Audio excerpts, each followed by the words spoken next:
ಇವತ್ತು LPG ಸಿಲಿಂಡರ್ದು ಸಮಸ್ಯೆ ದಿನೇ ದಿನೇ ಉಲ್ಬಣ ಆಗ್ತಾ ಇದೆ. ಯುದ್ಧ ಇದೆ ನಿಜ, ಆದರೆ ಕೇಂದ್ರ ಸರ್ಕಾರದವರು ಜವಾಬ್ದಾರಿ ತಗೊಂಡು ಇದಕ್ಕೆ ಏನಾದರೂ ಒಂದು ಪರಿಹಾರವನ್ನು ತಕ್ಷಣ ಕೊಡಬೇಕು. ಸಣ್ಣ ಪುಟ್ಟ ಈಗ ಅಂಗಡಿಗಳು ಏನೋ ಒಂದು ಕಾಫಿ ಅಂಗಡಿ, ತಿಂಡಿ ಅಂಗಡಿ ಮಾಡ್ತಾ ಇದ್ದವ್ರಿಗೆ ಇವತ್ತು ಗ್ಯಾಸು ಸಿಗದೆ ಅವರ ಜೀವನೋಪಾಯನೇ ಬಂದಾಗಿದೆ. ಲಕ್ಷಾಂತರ ಆಟೋಗಳವ್ರಿಗೂ ಕೂಡ ಗ್ಯಾಸು ಸಿಗದೆ ಅವ್ರದ್ದು ಜೀವನ ಸಂಪಾದನೆ ನಿಂತೋಗಿದೆ. ಸೊ ಈಗ ಕೇಂದ್ರ ಸರ್ಕಾರ ಇದನ್ನು ಜವಾಬ್ದಾರಿಯಾಗಿ ತಗೊಂಡು ಮಾಡಬೇಕು.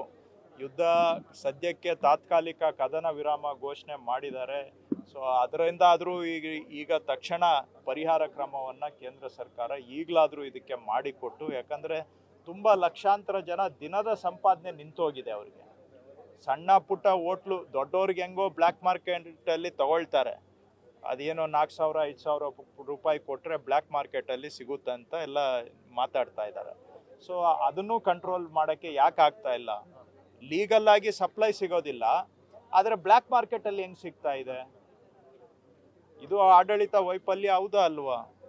ಸಿಗಲಿಲ್ಲ, ಯಾರಿಗೂ ಸಿಗಲಿಲ್ಲ ಅಂದರೆ ಅದೊಂಥರ. ಬ್ಲ್ಯಾಕ್ ಮಾರ್ಕೆಟ್ಗೆ ಹೆಂಗೆ ಲೀಕ್ ಮಾಡ್ತಾ ಇದ್ದಾರೆ? ಅದು ಕಂಪನಿ ಸಪ್ಲೈ ಮಾಡೋ ಕಂಪನಿಗಳು 4 ಇದೆ, ಸೆಂಟ್ರಲ್ ಗೌರ್ಮೆಂಟ್ ಅಂಡರ್ಟೇಕಿಂಗ್ಗಳು ಅವೆಲ್ಲನೂ ಕೂಡ. ಅದು ಹೇಗೆ ಯಾರನ್ನ ಯಾಮಾರಿಸಿ ಬ್ಲ್ಯಾಕ್ ಮಾರ್ಕೆಟ್ಗೆ ಎಂಟ್ರಿ ಆಗ್ತಾ ಇದೆ? ಲೀಗಲ್ ಆಗಿ ಯಾಕೆ ಸಿಗ್ತಾ ಇಲ್ಲ, ಬ್ಲ್ಯಾಕ್ ಮಾರ್ಕೆಟಲ್ಲಿ ಯಾಕೆ ಸಿಗ್ತಾ ಇದೆ? ಸೊ ಇದನ್ನು ತಕ್ಷಣ ಕೇಂದ್ರ ಸರ್ಕಾರ ಪರಿಹಾರ ಮಾಡಬೇಕು.